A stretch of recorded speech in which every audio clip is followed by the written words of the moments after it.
Hi, in this video I want to talk to you about blood pressure and the simplified causes of why it exists.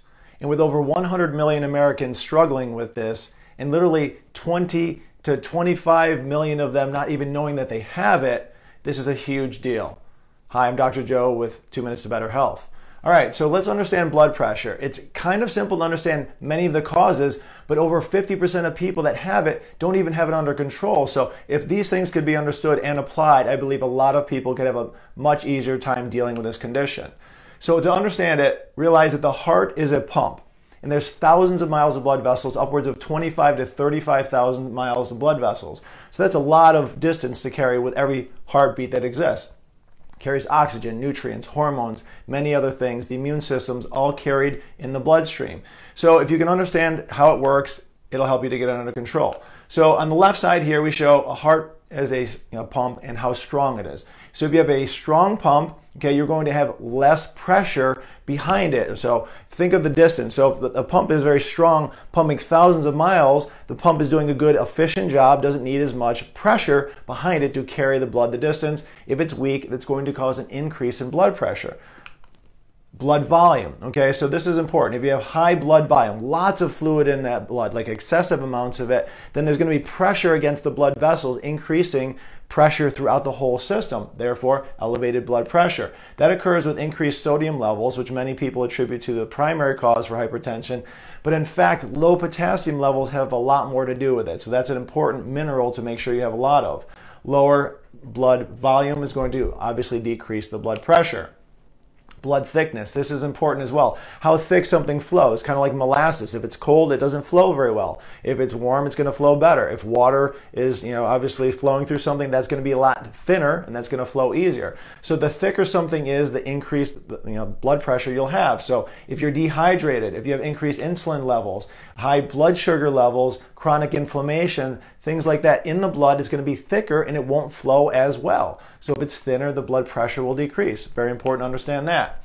Blood vessel diameter, this is huge. Now we have big arteries, we have veins, we have small capillaries, but each of them should have a certain amount of space, that diameter between it. So if you have a narrow diameter, then that's going to increase pressure on it. Just like if you have a hose and it's got a decent sized diameter to it and you need to spray further, increase the pressure, you pinch it a little bit, narrow that diameter, and the pressure increases and you can spray further. That's what happens in the body. So if things are narrow, the pressure will increase. That's caused by stress and inflammation, atherosclerosis or plaquing in the arteries. Okay, that contributes to it, so that narrows the space for that. The wider, the more relaxed a person is, and the more relaxed the blood vessels are, then the decrease in the blood pressure will come from that.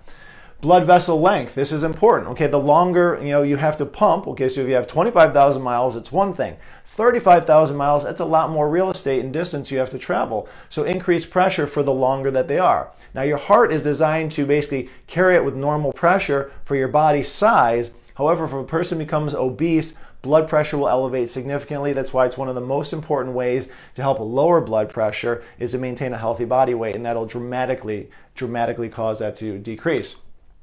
Then we have blood vessel resistance. That's important as well. If the blood vessels are able to flex a little bit with every pump, so if the heart pumps, the blood vessels stretch a little bit with that, there's less resistance. However, if they're rigid with something called arteriosclerosis, then that's like not the plaquing of the arteries, which can contribute to it, but it's more of a hardening of the actual blood vessel itself. They're going to have an increased blood pressure going through it, so that's a huge deal. The more flexible, the less the blood pressure will be. And then lastly, we have the liver, okay? We have other filtration in the body as well, but the liver is the primary one. So if something is pumping through a filter, whether it's an oil filter or a water filter, if it's congested and has poor filtration, there's going to be an increased pressure on the system.